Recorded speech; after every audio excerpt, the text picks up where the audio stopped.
Hell yeah. Oh, yeah. All right. Welcome, everyone, to another episode of the show. My name is Omar Pinto. I'm your host. And today we are featuring Stacey Godbold joining us on the show.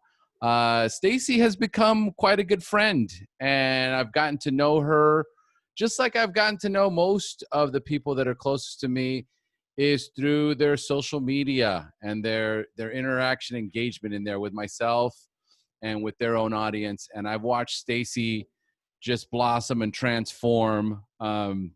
Incredibly impressive female physique on Stacey. I would like, as Thank far as you. women goes, like she's like a beast. Okay. Like she's Thank you. super strong.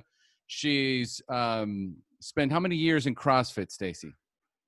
5. 5 years in CrossFit. I did And 5 years of CrossFit, and then I kind of went into like more of a lifting, and then now I've moved on to a new thing.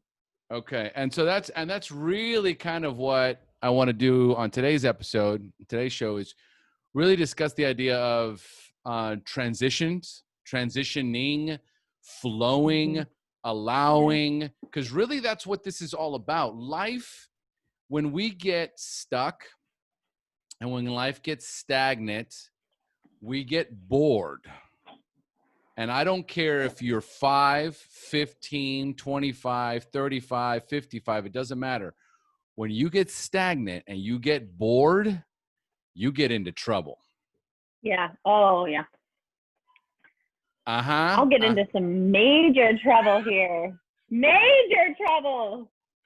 So God. this is let's see where this episode goes, because I'm going to just let it flow. I don't have a lot of questions, specific questions, more of except for the transitions that happen in your life. So let's start with, I like the idea of starting with that one. I like the idea of starting with your workout regimen and where that started. So you spent 5 years in CrossFit, but let's just take a look at the transitions in your life. Where did your workout or your exercise routines begin? Did it start in high school? So I was in the 4th grade, and they had a track team, and I was all excited. And I ran alcoholically from the moment I met it. I mean, this is a trend in my life, you know? And so I don't know that it was, I don't know what's normal and what's not normal, but I remember I ran a lot, and it was the very, very focus of my life for a very long time. And then I'm so grateful for that. You know, my dad was a really cool example in terms of fitness. He never talked to us about it. He just did it, you know, and then we saw it. So I thought that was really beautiful. But, you know, as I got older and then I started drinking, the working out wasn't, kind of took a back seat. And then, you know, when I got sober, I started working out, and then I started doing powerlifting competitions. It's so funny now thinking about it, because I was so little. It's like so little, and I was, you know, but I was trying. And then I started CrossFit, and I found a home there, which I loved, and I found community, just like we do in recovery. That community was probably, it was, I don't know if it was more important or equally as important than it was, you know, the actual physical activity, but I am wildly competitive. And it was a very interesting match for me in terms of like, I don't know, I have so much processing to do still in CrossFit because I am so competitive. And the problem that CrossFit was for me, and the thing that I learned from CrossFit, is that I centered my value system on myself for how much I could lift, or how fast that I could go, or who I could be. And I got good, you know, and competitions, like that was my value system for myself. I did that with my job. That was my value system. And so I got hurt. I didn't get hurt, but I started making not great decisions, and my back went out, and I had to stop. And now I don't know my value. So then I had to go find something else, you know. When did your back go out? 2 years ago. And I continued to fight, and I fought through it, and I fought through it, and I continued to lift, and I continued to do all these things. My back still hurts. I can't tie a shoe. I don't care. Nobody knows. I don't talk about it. It's smart. I know. another time. So all these transitions, but what I learned about that was, and we can go into this. Let's just flow, Stacey, Okay. flow. You know, the thing I learned this year through a marriage that was separated, and you know, I left Evansville, I left Indiana to move to beautiful Colorado, which I love and adore, but I left a beautiful career of serving others and building a really beautiful nonprofit. And I was very successful. I was on the radio.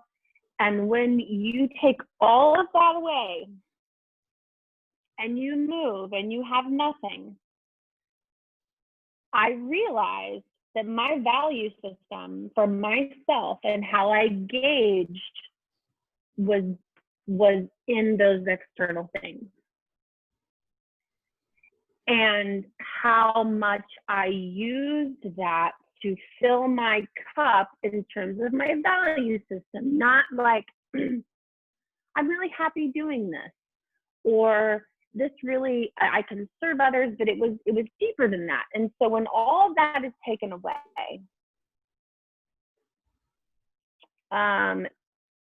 it was by far the most painful experience. And then a marriage broke. So I have nothing. And I'm trying to stay sober. And that was and 2 that years is ago. When, you know, you and I got connected because somebody saw a video that I did about me being 12 years sober. And that, almost 2 years ago, 18 months ago or so, it was really close to a relapse. This was before the pandemic. You know, this is like, I couldn't believe I'm alone that night. I would have drank.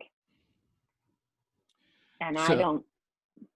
So we actually, just to catch you up on what Stacey just said there, we had recorded an episode right when her life was hit by the coronavirus.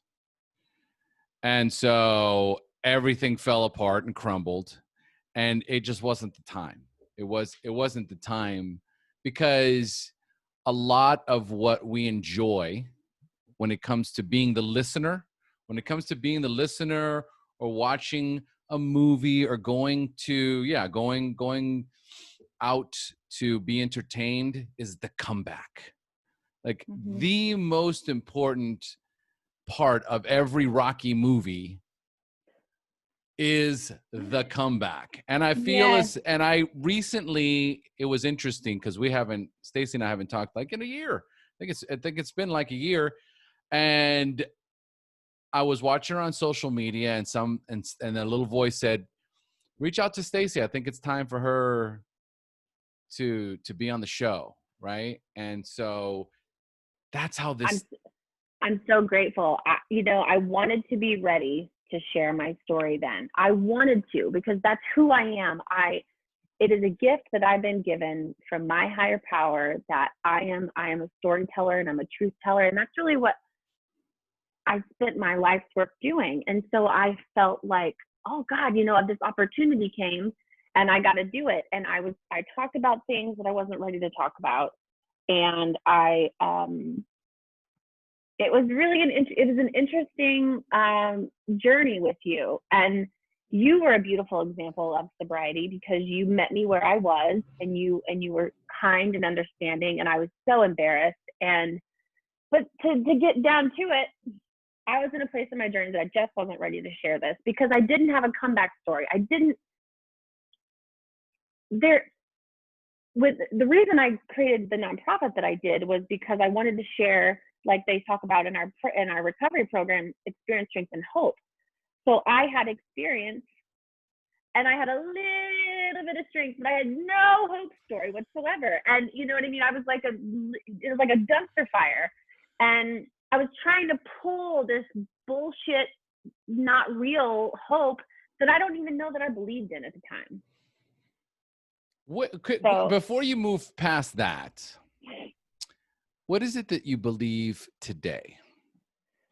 Oh, man. Okay. I believe so many things. I believe that the key to life, no kidding, the key to my happiness in life is the true wholeness in myself, self-love in myself.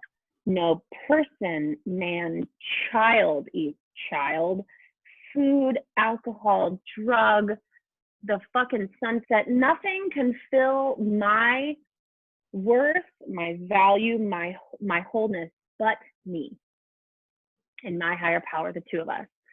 And I feel like it is the hardest thing to get and to accomplish and to feel for me. I don't know, as an addict, or maybe other people are just like, oh, I totally feel it. It is really hard.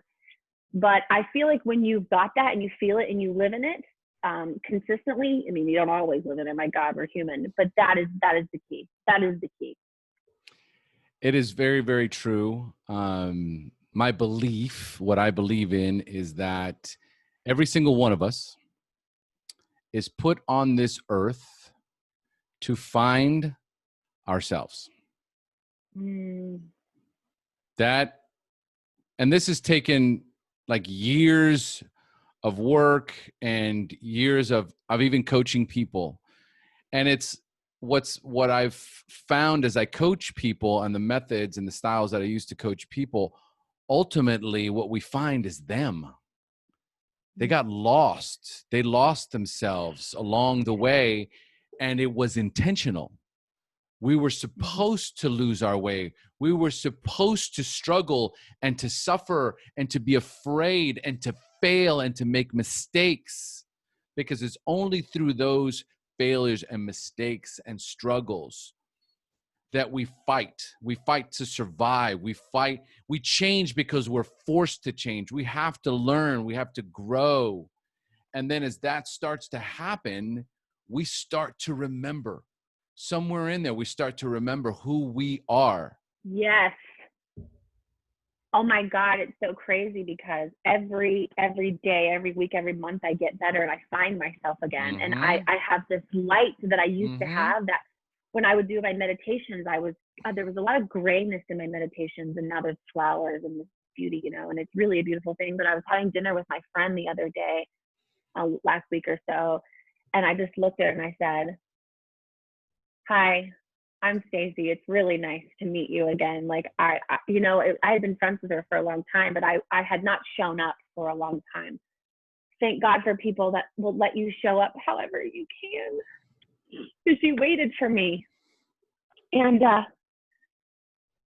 was just like, "Hey, I'm back." And she gave me a high five and she's like, "It's good to see you again."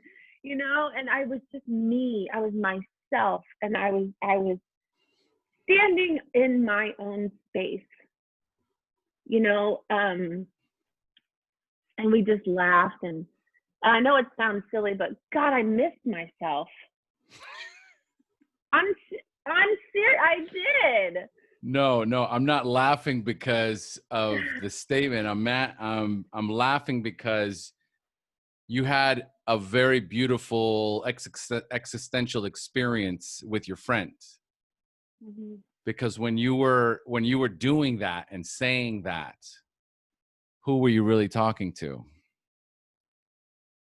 Myself, my higher power, for sure. I was just so relieved. I was so relieved. And it was thanking her too for standing her own ground and waiting for me and showing up when I couldn't, and there's all kinds of to say about that, but it's just a beautiful thing when you have relationships like that. So usually when these kind of breakthroughs happen with my clients, I sit there with them as they're having these like I can see them like, oh my God, I feel like I just woke up. Yes. I feel like I just woke up and I forgot who I was and I forgot what I was here to do and I forgot all this stuff. And I look at them real quick and I smile and I say, welcome back. It's so true. Welcome back. True. It's like, holy shit. Yeah. And then, you know, there's these pieces of me that can get really pissed at myself and like, fuck off, Stacey. Like, what were you doing? You know, like, are you, like, I can get so mad. And because I allowed so much negativity and toxic relationships and people in my life. I was so addicted to chaos and dopamine in certain relationships with people. And I got sick, you know what I mean? And I allowed it. And I looked at myself like, God damn it, you know, and like, and I really have to reel myself back into the tools that I've got and say, I can't wait to be of service to somebody with this one day. Well, and I'm not there yet, but it will be one day. Absolutely. And so these little moments, like these little moments of anger where you're mad at Stacey, right? So in those moments, when was the last time you had one of those moments? We were like, God damn it, Stacey, what the fuck were you thinking? Right. Like a couple days ago. Tell me. Tell the listeners. I just got this pang of like, it's like my brain goes it's like a fork in the road. It goes over here and it was like, you wasted a year of your life in toxic behaviors or relationships or, you know, doing this. And then I'm over here going, it's all right. You learned from it. And look how much better you are and all this stuff. But it goes both ways. You know, like I fight with myself because I have the sobriety and like the understanding of like, I know what it feels like to be on the other side of this, but there is parts of me that was like, it was so painful and you wasted your time. So I go back and forth. Mm-hmm. So let me ask you this. Let's just assume for a moment that was your daughter. And she spent a whole year of her life in that toxic relationship. Okay. Whatever toxic relationship we're talking about, let's just say she spent a year of her life in that toxic relationship. What would you tell her? Oh, I would tell her to love herself and hug herself and give her grace, and because she was doing the best she could. And it was everything is supposed to be the way that it's supposed to be. You were supposed to do that. And maybe we don't know why yet. I hate you right now because you're right. Okay. Yeah, that's what I would tell her. Yeah. Interesting. You didn't tell her, hey, you just wasted a fucking year of your life, dumbass. Interesting. Yeah, absolutely. Because it's not necessary. It doesn't, I don't gain anything from that. Nothing. You gain nothing. However, there is perspective now. There is this beautiful perspective that says, this was taught to me at some point. This is how I was raised. To some degree, this is someone else's voice. This is what comes up when I have failed in the past. This is the voice that shows up. And now I choose.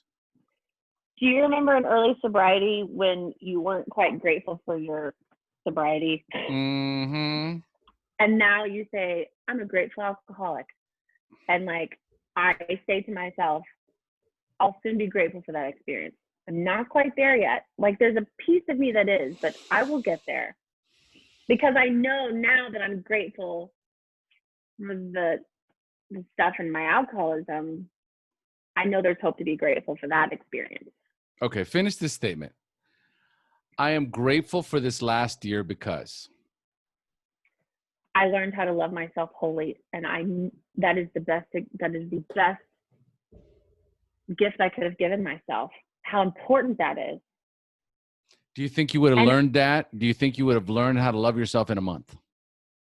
No, and I wouldn't have even, you know, my marriage was even happy for a long time, but it was kind of stagnant and there's all kinds of stuff there, but I wasn't forced in there because things were just good, you know, like you're not forced to do hard shit when things are good. You don't do it. I had to be in a puddle of my own tears, smoking cigarettes because I can't drink, and like looking for everything else on the planet to make me feel better. And I just broke. I didn't break. Oh, you did break. You did. I broke. You broke. Break. And what happens is when we break, we allow. It's the only way to allow, because what it is I have constructed something to protect me on the inside. I have to break that. I have to break the shield open. That's where the pain comes in. It's the heart break. But when the heart breaks, it opens. Mm. And as it breaks, you feel that pain, but then now all of a sudden I am able to allow myself to receive. Yeah. So 100%. Receive the sunlight of the Spirit, receive love from others, receive love from myself. Now this thing is wide open and I'm going to feel. And I've tried to protect myself from feeling because I was so scared. Oh my God, yes. And it was like you said, life is a flow, right? And I spent like 8 years. I started a nonprofit. I was creating programs and events for women and girls. I did all these really cool things, but I can promise you, I was grateful the whole time. I was grateful, but there was very few times that I was a student, because I didn't understand the importance of giving and receiving knowledge and love and service. I thought that I was just the guru of all things, and this is my purpose to give. And I remember, this is a great story. This is one of my favorite stories. That's not my favorite story, but it's a good one. Anyway, so I moved to Colorado, and I use a lot of hyperboles, thousands of people over there. It's like that. Okay, so I moved to Colorado. Now I have essentially, lost my identity, and I go to this women's like networking thing or whatever, and I'm trying to get involved, and I'm sitting there, and I'm watching this woman present. Okay, and the entire time I'm going, I could do so much better than her. Oh my God. You know what I mean? Like, I was like, what the fuck is this? And I was like, my ego was just inflamed. And cause I'm supposed to be the one on stage talking, I'm not supposed to be sitting in this stupid ass chair. And I couldn't receive anything, and I drove home, and as I'm driving, this thing slapped me over the head and was like, you dumbass, you're supposed to be a student right now. Shut your damn mouth. Well, I don't think God said damn, maybe, I don't know. But it was just like, God wouldn't have said that, yeah. It was just like, you're supposed to learn. My God is dope. Yeah, no, you're probably right. You're probably right. You're supposed to be learning right now, Mrs. Know-It-All. Yeah, you are. Come on. You don't know shit. Like, shut your mouth and receive. And you were a student. And it just kept coming to me in my soul and in my head and in all my thoughts. It was like, you right now, you need to just listen. And I'm sure you would be great up there, but it is not for right now. And is a very interesting pill to swallow. It's a magnificent story with so many different branches. It's because as I'm listening to this story, I am reminded of when this was going on in my own life. These moments in my life where I am trying to be anything else but what I'm supposed to be doing in that moment. Right? I'm the critic, right? I am the teacher. I'm all these things. What I'm not is I am not doing what I'm supposed to be doing. I'm supposed to be receiving. I am supposed to be allowing. I am supposed to be learning. This is for you, Omar. This is for you. Right. I'm trying to Oh give my you God. something, and here you are, Mr. Know-it-all, and criticizing the other person's pants. Like, Yeah. what? Well, I think it's an interesting dynamic for people like us that have a gift that we are so compelled and really have a gift to be, to have podcasts. And I had a radio show and I had a television series. I am supposed to use the gifts that I have to forward facing. Yes. And so I can sometimes forget that I'm also supposed to be a student. Yes. That's it. Because I can be so compelled to like, it's not that we're not grateful or like we know it all, but I think we get in a pattern. So, I don't know how to. So here's the thing. And have you heard of Jay Shetty's new book? No. How to Be a Monk? I think it's called How to Be a Monk, or it's something. So, let me get it right because I don't want to butcher. It's an incredible book, and I'm going to also paraphrase something he says in there because I know I'm not going to get it right, but it doesn't matter. I should be able to get the point across. Think Like a Monk, Jay Shetty. Incredible book. What I consider this to be is like an introduction to personal development, because in this book is really the concept of humility, constant opportunities to be humble, be the student. So he was asked, how do you be a monk? What does it take to be a monk? Oh, well, you have to get up early and make the beds and wash the dishes, right?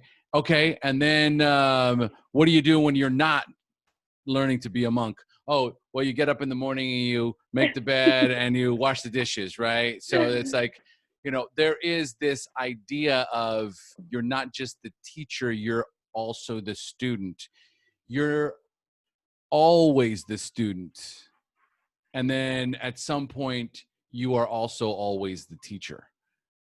So it's this constant, at some point, this journey of life is towards enlightenment. And so this journey of enlightenment lands with the acknowledgement and the recognition of who you are. Who am I? And Right. once I get there, then it's time for me to take that information and serve others. That's it. That's why the monks I love this. shave their heads, put on these gowns, right? And then they walk around and then they go back to the monastery, they receive, and then they go back out and they give, and they receive and they give. And of course, Jay said he leaves because it's like, okay, got what I needed. This is boring. And, to a certain degree, it does, right? Like to a certain, I want to be married. Yeah. I want to have a wife. I want to experience life. I need some dopamine. Right. You got this. So what that story is so powerful, right? So I can see that as like an actual TED Talk, which would be like your journey of learning and how to learn, right? Like recognizing that we all have that inner voice, not just you, not just me, everyone, and we choose to ignore it. We have all these distractions. We have social media. We have our phones. We have toxic people in our lives. We have all of these things that provide distractions. And what are they here to distract us from? Learning about who we are, receiving the guidance that will allow us to help others. So this beautiful message for you is when someone's stuck, you tell that story, it's going to fill them up. Okay. You're right. I do love that story. And I think that, oh man, yeah. I think that was really there were so many times that I needed to hear that. I don't know. It just happened at the time that it was supposed to happen. I was driving home and it was like, bam, and of course I don't know. I mean, it has a lot to think about in my head, like, but, allow. That's all you got to do. Don't think, allow. There's a lot of discovery after the 12 steps. I work a recovery program, that I had absolutely no idea that was going to be, that my addiction and my recovery would unfold like it did. And I really kind of stand on this platform right now for myself that, okay, there's a period of time in early sobriety where it was all about in my soul. Like I didn't need to know it. I needed to like just accept it and accept and do these amends and really just feel it in my heart. But there was a period of time in my sobriety recently. I spent the last 2 years studying the shit out of addiction, codependency. Why? Why am I codependent, or I have some sort of an addiction with connection or something? And why? Because I hope that people really open up to this, that addiction, my drinking was not drinking was my drug of choice. So I haven't drank, and I know that I can't drink, and that would be a relapse for me. But my addiction is so much more than that, and it is layered, and it is I had to get to the root cause of why I try to fill my God-sized hole. And that transition for me is by far the most epic. And because if I don't understand why I keep doing this, then I'll just keep doing the same old thing. And if for me there was a place in my addiction that I had to learn. I read books, and I lie. I heard books. I don't read them. And I learned everything I could to know about everything there could be. Does that make sense? I mean, like, I got my hands on everything. I got my hands on sex addiction. I got my hands on codependency. I got my hands on food addiction. I don't even have some of these addictions, but I was like, I want to learn everything there is to know. And I think that people in recovery have almost not a responsibility, I suppose, but like, if we're going to mentor other people in recovery, as people in recovery, you cannot do all the work that you need to do in these rooms. There are people like you and therapists, and that people that know way more than I could ever know that help me walk through this stuff. Correct. I don't know. Your turn. So with that being said, first of all that is true. And what you were what you were, we could use the word driven, but it's more of guided. There it is. You were guided to more information. So what happens is, for many of us, when we start to feel that irritable, restless, discontent, when I was feeling pain. When I start to feel bored, when I start to feel pain, any one of these emotions that are uncomfortable, they are an invitation for us to grow. That's all. They're growing pains for a reason, because I have reached a certain size, whether I'm in my cocoon or I'm in the seed. So while I'm in there, I am growing and learning. And at some point, there's a part of me that it does grow. Okay. So when I was in the 12 steps and I was struggling with my alcoholism, and it helped me tremendously.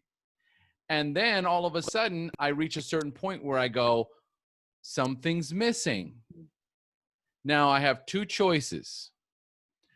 I can either allow myself to be guided by a external force outside of me, which in this particular case would be the group conscious, the 12-step fellowship, the members that are in there. So all of a sudden, this is a power greater than me. There is a power greater than me that is saying, hey, listen, Oh, you're feeling irritable, bored, risk. Okay, so take on a commitment, work the steps again, make more meetings, do more prayer, 10-step inventory. Okay, so basically I'm feeling there's something inside of me that's challenging me.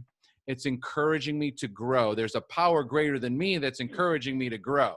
So I've got competing viewpoints and ideas. And I decide, you know what? I'm going to listen to this other voice. I'm going to listen to this other voice and I'm going to grow. Because yes, they're telling me I should be getting everything I need in here. Oh, and that's scary. But I'm not. So there is a power greater than me that resides inside of me, connected to universal consciousness, and it's telling me, grow. Yes. Listen to this book. Listen to that book. Go connect with this person. And so what happens is at some point we outgrow the pot that we're in. Mm-hmm.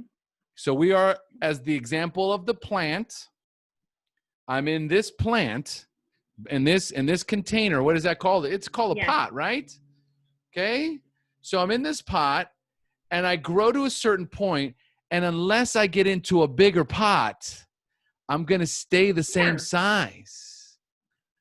So if you want to be a bonsai, if you want to stay a bonsai, then stay wherever you're at. But if you want to grow into the mighty oak, get out of here with that. That's so good. I have to allow myself to be replanted into a larger pot with more soil, with more nutrients, so that I can grow bigger and stronger.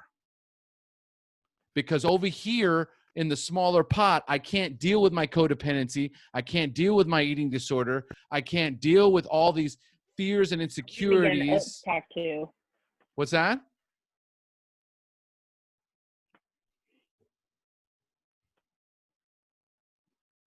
Now the audio went out. I said, don't make me get an oak tattoo. Damn it. It might be your Bluetooth. I'm on this tattoo kick now. You think you're on a tattoo kick? Yeah. I can hear you. Well, hold on a second. Yeah, something happened, and then you might want to. It's all right. Let me write this down. 37 minutes. 37 minutes. Okay. Edit. Built in. Yes. Right. Wherever that. Can you hear me? Yeah. Okay, good. It's lagging. There's a lag in. There is a lag. Video. We're going to have to it is what it is. But the audio. Okay. The audio is perfect. Yeah. Okay. So, I said, don't make me get an oak tattoo. I'm getting all these damn tattoos now. Well, that's what all this is. I got a freaking stupid circle like 2 months ago because I was like, I found my wholeness. And I found, this is a good story. You ready for this? Just a side story. So, I really wanted to get a circle because I was like, this is the key. This is like finding my wholeness and finding that nothing outside can fill me and my value system and who I am. But this is a circle, right? So I go to California and I'm with my sober sisters and we're kicking butt and taking names. Not really. We're just hanging out on the beach. But I was like, I'm going to get a circle. So I got this circle on my side, right? If you move your body, it's a fucking oval. And it's not a circle ever.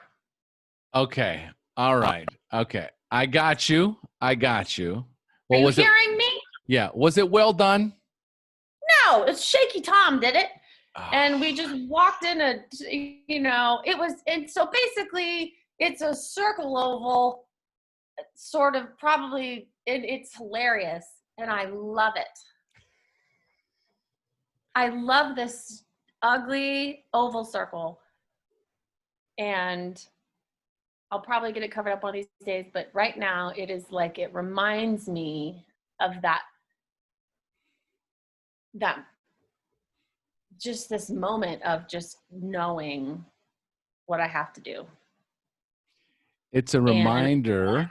It's a reminder that you are perfectly imperfect.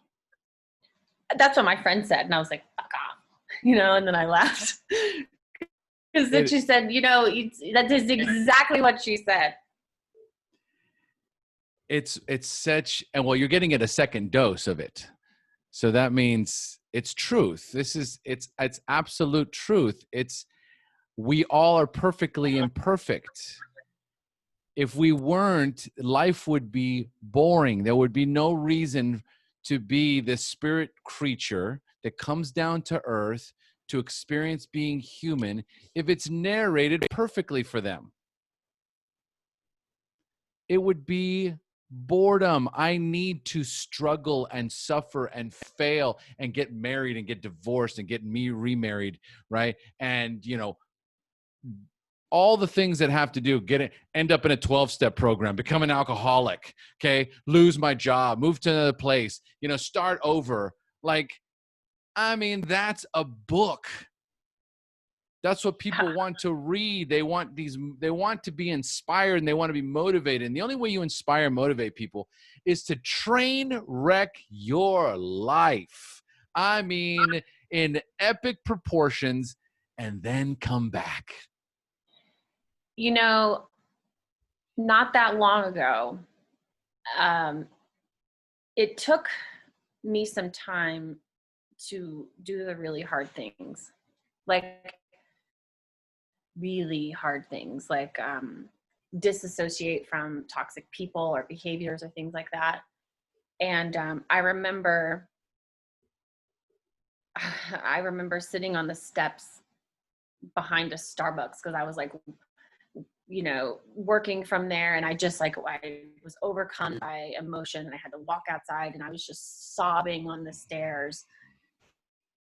And that overwhelming pain and fear was, there are just no words for it, right? And I remember thinking, how do people do this? How do people feel this pain and just keep moving? And I thought to myself, you have made a commitment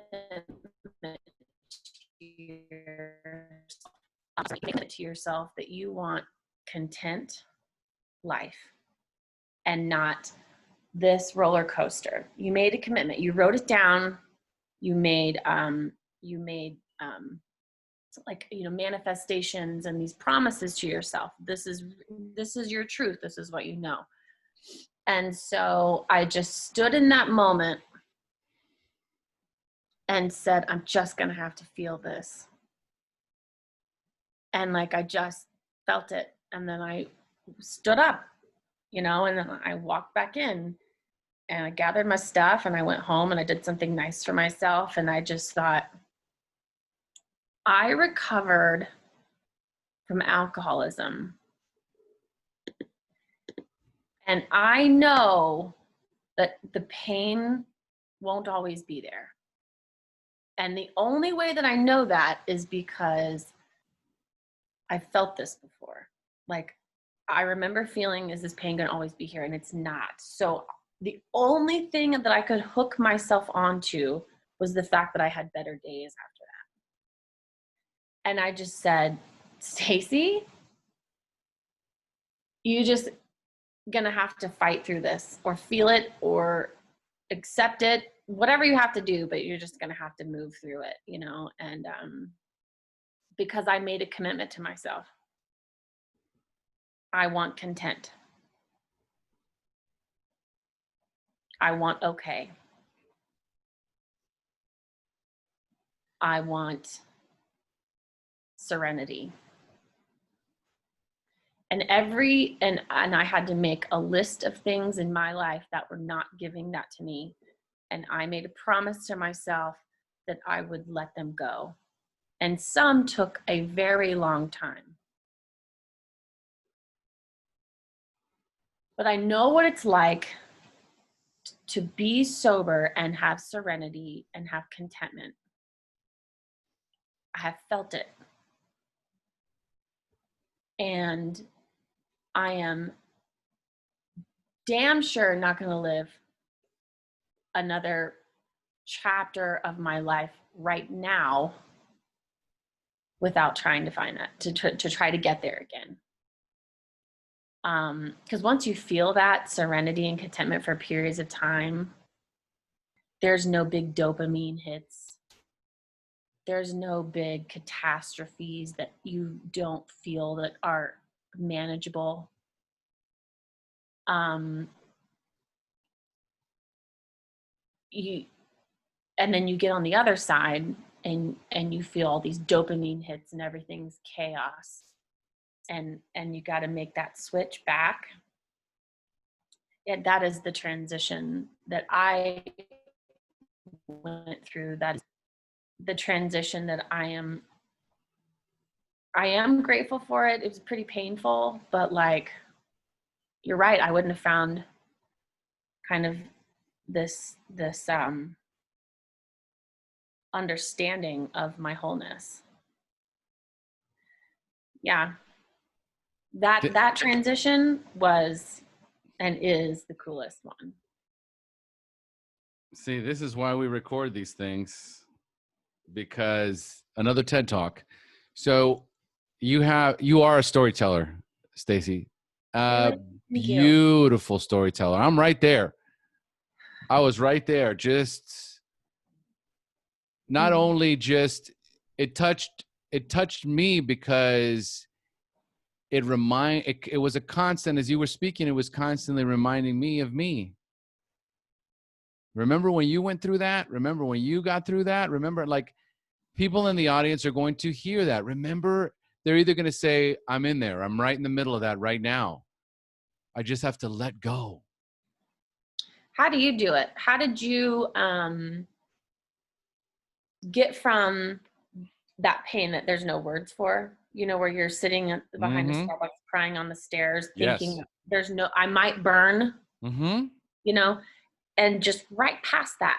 And then there's like that breaking point where you're like, okay. And then you have good days. How did you do that? It was a trial and error process where I was constantly in a state of fear and suffering and turmoil. And it was back when I was working for the online casino. So I was working for people that were really horrible people. So I hated everything about the place. I hated going to the office. I hated talking to the associates and the owners. I hated dealing with the clients. I mean, everything about it was toxic. And so as you were sharing the story, I was like, oh God, I remember, not in this way, because this is such a beautiful, I was like, as you were transitioning through and telling the story, I was like, listeners, make your list. First of all, decide what you want. I want peace. I want calm. I want contentment. I want happiness. I want fulfillment. I want joy. Make a list of all the things that do not do that. They do not bring you joy. They do not bring you fulfillment. They do not bring you, and cut them out of your life. And make a plan for it, because some of these things, there was one that had to be very strategic, because some people are sicker than others and they don't necessarily let them go. And so, or my situation. mother. Right. Exactly. People are hard, and you have to, and I had to have a lot of outside help, because the people in my recovery program, although I was addicted to the dopamine that relationship afforded me, dopamine, they're not PhDs and social workers and all these people that can help me move through that. A lot of outside help on that. And I will say one thing that my incredible God-given angel therapist told me, because when we say we don't know, I don't know. She told me to write down a list of things that I know. Mm. And if you have done this, it is actually really hard, because I want to say, I wonder if, or fuck, that's not an I know, or I believe that is definitely not an I fucking know, so I know. It is actually harder than it sounds, or it certainly was for me. And so this is black and white. This is what you know. This is your truth. And once I made that list, man, everything changes. So, but for many of us, I either know everything. Yeah, I know. Or I know nothing. It's one of the two. It's one of the two. There's nothing tangible. Well, of course I know everything. I know. Why are you here then? Right. I don't know anything. Right. Failure. And it's just these two ridiculous extremes. Yes. Ultimately, back to your question, so I can answer that. The trial and error of feeding myself all this information. Like, there was always this always stuck with me, the 12 steps, because all the little cliches are all true. Okay. Oh, they're beautiful. This too shall pass. And I just remember going, and I even being at a meeting where a guy was like, this too shall pass. Even the good shit, this too shall pass. So when it's good, you have to be prepared, because this too shall pass. And when it's bad, have some faith and give yourself some grace, because this too shall pass. So just know it always, wherever you're at, this too shall pass. And I just remember feeling just suffocated and dying, and I can't take one more minute of this, whatever it was, anger, apathy, depression, fear, terror. I would wake up in the middle of the nights terrified and look at my watch and go, I only have an hour of sleep left. And then I have to go back to that place. And I mean, my adrenal glands were shot, right? Like, I was a mess. And it was like, at some point it was like, first, I had to get away from the toxic environment, because it's really tough to go, this too shall pass, when I know I'm heading right into the fire again. Right. So I had to quit the fucking job first. Yes. And then there's a whole new level of pain, because I wasn't going to go back into the gambling business. So I had to go into the fear of uncertainty. Oh my God. Now what do? I've been doing this for 15 years and I don't have anything to put on my resume, and I'm so fucking old, and who's going to hire me? And I don't know anything, and I'm incapable, and oh my God. And maybe I'm just going to be a waiter, and I'm going to have to move back to the States and sell real estate. Oh, I could do that. Like, all this stuff started driving me. I'm right there. Okay. And then at some point I had to go, okay, you don't have to do anything. And you actually don't have that nasty job to go back to. And they've always said this too shall pass. Try to ride this out. Just sit with it. What's it trying to tell you? And my wife, brilliant woman, is deep into personal development. And she goes, you need to start asking this is before I started coaching. You need to start asking yourself better questions in those moments. Woo! Ask better questions. Allow the universe to guide you. And I'm like, fuck, I married Yoda. Like, holy shit. It's fucking amazing. Yes. And here I am fucking Luke Skywalker in the swamp trying to lift the fucking spaceship out of the swamp, right? And I'm like, I can't do it. And Yoda's like, yeah, you can. You have to believe. You don't believe. And in that moment, it's like, when are you going to start believing in yourself? Yes. When are you going to start trusting yourself? When are you going to start listening to yourself? And that's when everything starts to shift. Everything starts to change. And then boom, as soon as you crack open and you allow and you go, okay, I don't know shit. I need help, right? I'm afraid. I need guidance. And then boom, before you know it, I'm on a podcast episode with a guy who is telling me about coaching and mastermind groups, right? And then boom, I'm interviewing somebody else. Like all of a sudden, these people start coming into my life that as we're having conversations, I'm having aha moments and just going, I know what to do now. I know what to do now. Stacey, 55 minutes in, solid gold. I'm telling you, God, you look at those muscles.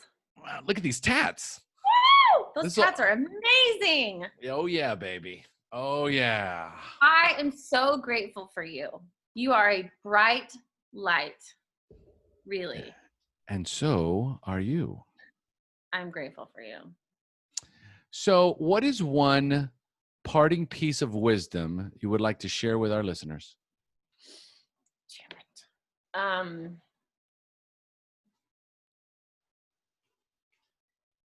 Side note, I wonder what I said last time because I don't have a clue. I blacked out. Yeah, you did.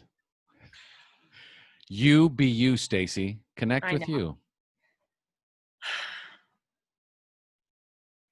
I think that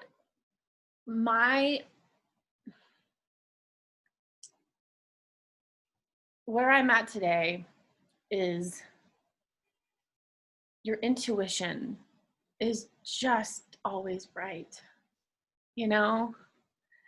And you can fight that shit, but it is not going anywhere because it is your higher self, it is your higher power, it is everything that wants good things for you. Because really, this world wants really good things for you. And we can listen to it or we can fight it.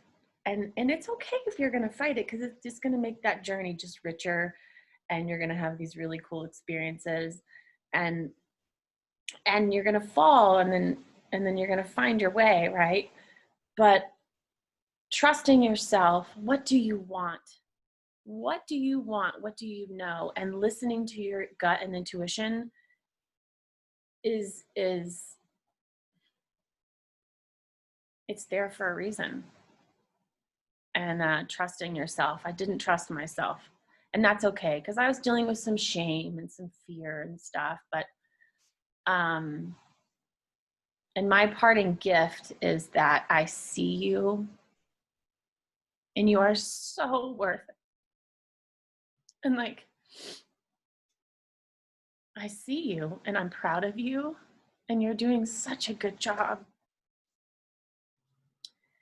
Because I was too, and I'm proud of myself. And just what do you want? Solid fucking gold, people. Solid fucking gold. And if you guys were thinking the exact same thing I was thinking as she was closing there, Stacey was talking to herself. That's how she's teaching you right now how to talk to yourself. It doesn't matter. You fell down. It's okay. It's going to be okay. You're going to be all right. You're going to learn from this. I'm so proud of you for trying. I'm so proud of you for getting out there and doing the hard work. You're doing it. I'm so proud of myself. There you go. I really am. I've fought. It's an interesting dynamic. Sometime we'll go into this. I think this will be really fun to talk with you about fighting and surrendering. That's so fun. Fighting and surrendering on our next episode. On our next episode. All right, folks. We've now. I love you so much. I do. You're fucking awesome. I'm still looking at that smile. Get out of here with that. Oh, I love you so much, sweetheart. Thank you. I'm so glad you came back. Welcome back. Thank you. I missed you. I missed you. I missed me. Folks, we've now reached the end of our show. Thanks for joining us. And as we say here in Costa Rica, pura vida. Pura vida. Brilliant.